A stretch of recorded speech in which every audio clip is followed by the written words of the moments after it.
નમસ્કાર દર્શક મિત્રો, આપ નિહાળ રહ્યા છો સાઈ ગ્રુપ મીડિયા હાઉસ દ્વારા સંચાલિત નવસારી લાઈવ અને ઝટપટ ન્યૂઝ. દિવસભરની ઘટનાઓથી અવગત કરાવતું એકમાત્ર બુલેટિનમાં જુઓ દેશ અને દુનિયાના આજના મહત્વના સમાચાર.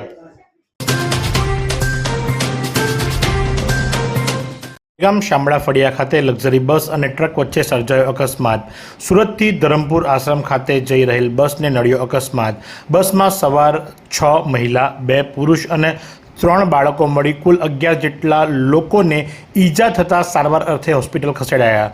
લક્ઝરી બસના ચાલકની ભૂલના કારણે અકસ્માત સર્જાયો. લક્ઝરી બસનો ચાલક ફોન પર સતત વાત કરતો હોવાનો આક્ષેપો સામે આવ્યા છે. ઘટનાની જાણ ખેરગામ પોલીસને થતાં પોલીસ ઘટના સ્થળે પહોંચી છે. પોલીસે ગુનો નોંધી તેજ તપાસ હાથ ધરી છે. સ્વરોજગારીનું પ્રેરક ઉદાહરણ. કેનવાસ પર આદિવાસી સંસ્કૃતિનું ચિત્ર પેઇન્ટિંગ દ્વારા ઊભું કર્યો નાનો પરંતુ મજબૂત ઉદ્યોગ. મિશન મંગલ યોજના થકી નોકરીમાંથી રોજગાર તરફ સફળ પરિવર્તન. શ્રી ગણેશ સખી મંડળે 15,000નું રિવોલ્વિંગ ફંડ સહાયરૂપ બનાવ્યું. સશક્તિ મહિલા અને સશક્ત સમાજ આ વિચારને સાકાર કરીને એક કહાની જે આજે ગ્રામ્ય વિસ્તારોમાં સામે આવી રહી છે, જેની અંદર રાજ્ય સરકારની મહિલા સશક્તિકરણ માટેની મિશન મંગલ યોજના એવી જ એક સશક્ત માધ્યમ બની છે, જેના થકી બહેનો પોતાના કુશળતા અને આવડતને આર્થિક સ્વાવલંબન સાથે જોડે છે. ડાંગ જિલ્લા કલેક્ટરના હસ્તે નવોદય વિદ્યાલય સાપુતારાના શાળા મેગઝીનનું સર્જનનું વિમોચન કરાયું. પીએમસી સ્કૂલ નવોદય વિદ્યાલય સાપુતારા વાર્ષિક સ્કૂલ મેગેઝિન સર્જનનું વિમોચન સમારોહની અંદર જિલ્લા કલેક્ટર કચેરી આહવા ખાતે 27/2/2026ના રોજ યોજાયો હતો. આ પ્રસંગે નવોદય વિદ્યાલય સાપુતારાના આચાર્ય આરપી તિવારી, એસબી મિશ્રા ઉપાચાર્ય સાથે જ મેગેઝિનના મુખ્ય સંપાદક અશોક લીમય અને હિન્દી વિભાગના સંપાદક ઉષા સતત કલેક્ટર કચેરી આહવા ખાતે પહોંચ્યા હતા. રાષ્ટ્રીય વિજ્ઞાન દિવસની ઉજવણી. 28/2/2026ના રોજ વર્ધા રાષ્ટ્રીય શાળા મંદિર, તાલુકો જલાલપુર, જિલ્લા નવસારીમાં રાષ્ટ્રીય વિજ્ઞાન દિવસની ઉજવણી કરવામાં આવી. ગામના સરપંચ દેવાંગભાઈ દેસાઈ અને સીઆરસી અંકિતભાઈ ટંડેલ દ્વારા વિજ્ઞાન પ્રદર્શન ખંડની રિબિન કાપી ખુલ્લું મૂકવામાં આવ્યું હતું. ત્યારબાદ દીપ પ્રાગટ્યને મહેમાનોનું સ્વાગત પણ કરવામાં આવ્યું હતું. વાંસદા ડાંગમાં કુદરતે કેસરી રંગની ચાદર ઓઢી હોય તેવા રમણીય દ્રશ્યો. વાંસદા ડાંગ પંથકમાં કેસુડાના ફૂલોની ચાદર છવાતા વાતાવરણ સોળે કલાએ ખીલી ઉઠ્યું છે. દંડકારણ્ય વન પ્રદેશ અને ડાંગ અને ડુંગરાળ પ્રદેશ વાંસદામાં વસંત ઋતુના આગમન સાથે કેસુડાના ફૂલોની ચાદર છવાઈ જતાં સમગ્ર વિસ્તારનું વાતાવરણ સોળે કળાએ ખીલી ઉઠ્યું છે. જાણે કે કુદરતે કેસરી રંગની ચાદર ઓઢી હોય તેવું વાતાવરણ સર્જાયું હતું.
કેન્દ્રીય જળશક્તિ મંત્રી સી.આર. પાટીલ દ્વારા મેંધર તથા તલાવચોરા ગામે ફ્લડ વોટર ડ્રેઇન કાર્યની સમીક્ષા મુલાકાત કરવામાં આવી. કેન્દ્રીય જળશક્તિ મંત્રાલયના કેબિનેટ મંત્રી સી.આર. પાટીલ દ્વારા ગણદેવી તાલુકાના મેંધર તથા ચીખલી તાલુકાના તલાવચોર ગામના જળ સંબંધિત કામગીરી અંતર્ગત ફ્લડ વોટર ડ્રેઇન કામોની સ્થળ મુલાકાત લઈ વિસ્તૃત સમીક્ષા કરવામાં આવી હતી. મંત્રી સી.આર. પાટીલે કાંસ સફાઈ, વરસાદી પાણીની વ્યવસ્થાપન તથા જળ સંચયના કામોની પ્રગતિ અંગે અધિકારીઓ પાસેથી માહિતી મેળવી સૂચનો આપ્યા હતા. લવ યુ જિંદગી વ્યવસ્થા માટે છે એ માનવું ખોટું છે. વક્તા Mehul Thakkar. Navsari district senior citizen trust સંચાલિત ગિરજા સિનિયર સિટીઝન પબ્લિક લાઇબ્રેરીનો 7મો સ્થાપના દિવસ સભ્યો સાથે ઉજવાયો. Navsari district senior citizen trust સંચાલિત ગિરજા સિનિયર સિટીઝન પબ્લિક લાઇબ્રેરીનો સ્થાપના દિવસ સંસ્થાના એસી હોલમાં ઉજવાયો હતો. કાર્યક્રમનો આરંભ સિનિયર સિટીઝન ટ્રસ્ટના હોદ્દેદારો અને ગિરજા લાઇબ્રેરીના હોદ્દેદારોના હસ્તદી પ્રાગટ્યથી કરવામાં આવ્યો હતો. અમી દેસાઈએ સુંદર પ્રાર્થના રજૂ કરી હતી અને ગિરજા લાઇબ્રેરીના પ્રમુખ તુષારકાંત દેસાઈએ ગિરજા સાર્વજનિક પુસ્તકાલયના સ્થાપન કાળથી આજ દિન સુધીની વાતો કરી પ્રારંભિક ભૂમિકા સજાવી હતી.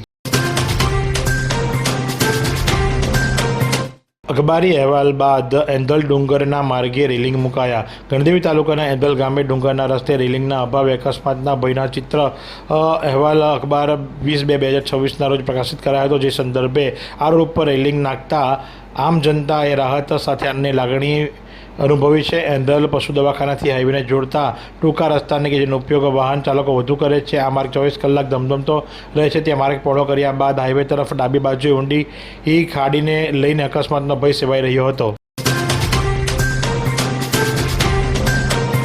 ડાંગ દરબારમાં સ્વદેશી અભિયાનની ગુંજ. ડાંગ દરબારના ભાતીગળ લોકમેળામાં જિલ્લા વહીવટીતંત્ર દ્વારા સ્વદેશી ચીજ વસ્તુઓનું વેચાણ તથા વોકલ ફોર લોકલની થીમ સાથે સ્થાનિક પરંપરાગત ટ્રાઇબલ ફૂડ સ્ટોલનું પણ આયોજન કરાયું છે. જેમાં ડાંગ જિલ્લાની માહિતી કચેરી દ્વારા સ્વદેશી અભિયાન અંગે જનજાગૃતિ માટે તૈયાર કરાયેલું સ્ટીકર માટે મોટે પાયે વિતરણ કરાઈ રહ્યું છે અને અંતરિયાળ વિસ્તારમાં પણ સ્વદેશી અભિયાનનો સંદેશો લોકો સુધી પહોંચી રહ્યો છે. ગિરિમથક સાપુતારાના વાતાવરણમાં અચાનક પલટો. ગાઢ ધુમ્મસ સાથે ઠંડીનો ચમકારો. પ્રવાસીઓમાં ઉત્સાહ, ખેડૂતોમાં ચિંતા. ગિરિમથક સાપુતારા ખાતે છેલ્લા 2 દિવસથી વાતાવરણમાં અચાનક પલટો જોવા મળી રહ્યો છે. વહેલી સવારથી સમગ્ર ગિરિમથકના વિસ્તારમાં ગાઢ ધુમ્મસ છવાઈ જતાં ઠંડી ફરી એકવાર ચમકારોનો અનુભવ કરાવતી હોય એવું લાગી રહ્યું છે, જેના કારણે કુદરતી સૌંદર્ય વધુ મનોહર બની ગયું છે. શનિવારે વહેલી સવારે ગિરિમથક સાપુતારાના ગંગા તળાવ કિનારાના તથા મુખ્ય માર્ગ પર ધુમ્મસની સફેદ ચાદર છવાઈ. વાહન ચાલકોએ ધીમી ગતિએ વાહન ચલાવવાની ફરજ પડી હતી. શું તમે શરીરના સાંધાના દુખાવાથી પીડાઈ રહ્યા છો કે પછી તમે કોઈ સ્પોર્ટ્સ ઇન્જરીથી પીડાઈ રહ્યા છો? લકવાની બીમારી બાદની પીડા સહન કરી રહ્યા છો? શું તમને સ્પાઇનલ પ્રોબ્લેમ છે? તો આ તમામ દુખાવાને હવે બાય બાય કરી દો, કારણ કે માસ્ટર ડિગ્રી ધરાવતા ખૂબ જ અનુભવી ફિઝિયોથેરાપિસ્ટ ડૉક્ટર અમિત પટેલ પાસે તમે આ તમામ સમસ્યાઓનું સચોટ નિદાન કરાવી ફરીથી નોર્મલ જિંદગી જીવી શકો છો. તો સરનામું નોંધી લો. Comprehensive care centre, DD street, library પાસે, અનુરાગ સારીઝની લાઇનમાં, નવસારી. હત્યામાં મદદ કરનાર એકની અટકાયત. દશેરા ટેકરીમાં થયેલી હત્યા પ્રકરણમાં 3 દિવસની મહામહેનત બાદ ફાયર બ્રિગેડના જવાનોએ દશેરા ટેકરીની ખાડીમાંથી હત્યામાં વપરાયેલું ચપ્પુ જે ખરું એ શોધી કાઢ્યું છે. 20 ફેબ્રુઆરીના રોજ ચેતન રાઠોડ અને તેનો મિત્ર પંકજ અગાઉ થયેલા ઝઘડા અંગે સમજાવટ માટે રાહુલ રાઠોડ અને હેમંત રાઠોડ પાસે ગયા હતા. આ દરમિયાન સાંઈબાબા મંદિર પાસે આરોપીઓએ ચેતન ઉપર છરીના ઘા ઝીકી તેની નિર્મમ હત્યા કરી હતી અને જે સંદર્ભે ગણદેવીના સાલેથી રાહુલ અને હેમંતની ધરપકડ કરવામાં આવી હતી. સાથે જ એક નાબાલિગ પકડાયો હતો.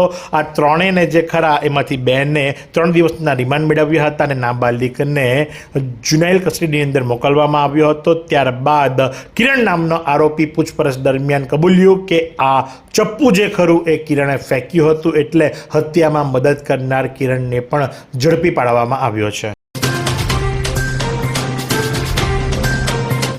ખૂબ સારી વાત છે કે વિજલપુરનો રેલવે ઓવરબ્રિજ બની રહ્યો છે, પણ દુઃખની વાત એ છે કે ત્યાં કામ કરનાર કર્મચારીઓને કોઈપણ પ્રકારના સેફટી બેલ્ટ કે સેફટી સાધનો આપવામાં નથી આવ્યા. કોન્ટ્રાક્ટર પોતાની રીતે જ કામ કરાવી રહ્યો હોય એવું લાગી રહ્યું છે અને જેના કારણે લઈ કદાચ કોઈ મજૂરનો જીવ જોખમમાં મુકાય તો નવાઈની વાત નથી. નથી હેલ્મેટ, નથી સેફટી શૂઝ, નથી સેફટી બેલ્ટ. એમ જ મજૂરો પોતે પોતાના જીવના જોખમે કામ કરી રહ્યા છે. વર્ષો બાદ કામ શરૂ થયું છે, અટકવું ન જોઈએ, પણ મજૂરોનો પણ જીવ છે એની પણ સલામતી જળવાવી જોઈએ. એટલું જ નહીં, કામ ચાલી રહ્યું છે એ દરમિયાન કોઈ અધિકારી ફરકતું નથી. એટલે શું બ્રિજ બની ગયા પછીથી એની ગુણવત્તાની ચકાસણીમાં જો કોઈ ઉણપ આવે તો જવાબદાર કોણ? બાપ સ્વામિનારાયણ વિદ્યા મંદિર નવસારી ખાતે ગૌરવપૂર્ણ ઇનામ વિતરણ સમારંભ યોજાયો.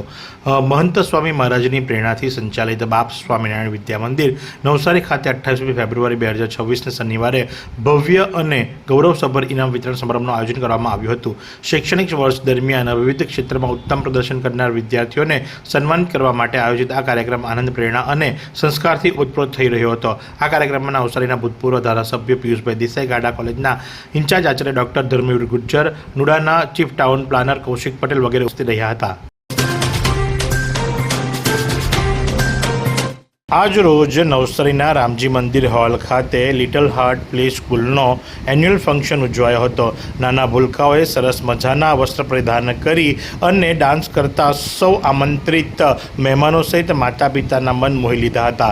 નાનપણથી જ બાળકોની અંદર જે નૃત્ય કલાની શૈલી છે તેમજ બાળકોની અંદર જે ટેલેન્ટ છે તેને બહાર લાવવા માટે લિટલ હાર્ટ પ્રી સ્કૂલ દ્વારા આ રીતે સરસ મજાનું આયોજન કરવામાં આવ્યું હતું. હવે શહેરના પોશ ઇલાકામાં પણ દૂષિત અને અનિયમિત પાણી પુરવઠાની તકલીફ. શહેરની મધ્યમાં આવેલા આશાનગરમાં છેલ્લા 3 માસથી આવતું પાણી દૂષિત, પુરવઠો પણ અનિયમિત. નવસારીની મધ્યમાં આવેલા અને સૌથી વધુ પોશ વિસ્તાર તરીકે ગણતરી પામતા આશાનગરમાં પીવાનું પાણી શુદ્ધ આવતું નથી. એટલું જ નહીં પણ નિયમિત રીતે પૂરું પાડવામાં પણ તંત્ર નિષ્ફળ રહી ચૂક્યું છે. આશાનગરમાં છેલ્લા 3 માસથી પીવાનું પાણી દૂષિત આવી રહ્યું છે અને એટલું ઓછું હોય તેમ પાણી પુરવઠો પણ પૂરતો અને અનિયમિત આપવામાં આવતો નથી. સ્થાનિકોના કહેવા મુજબ મનપા દ્વારા શરૂ પાડવામાં આવેલું મીઠું પીવાનું પાણી છેલ્લા 3 માસથી અનિયમિત રીતે આપવામાં આવી રહ્યું છે અને જેના કારણે લોકોને હાલાકીનો સામનો ભોગવવો પડી રહ્યો છે. એવી કઈ હોસ્પિટલ છે જ્યાં કેન્સર માટે સર્જરીની સેવા હોય, કીમોથેરાપીની સારવાર હોય, રેડિયેશનની સારવાર હોય, પીટી સીટી સ્કેન હોય, કેન્સરની પેથોલોજી હોય, મેમોગ્રાફી હોય, એટલે કે બધું જ. હા, બધી જ સારવાર એક જ હોસ્પિટલમાં હોય. તે છે નવસારી નિરાલી કેન્સર હોસ્પિટલ.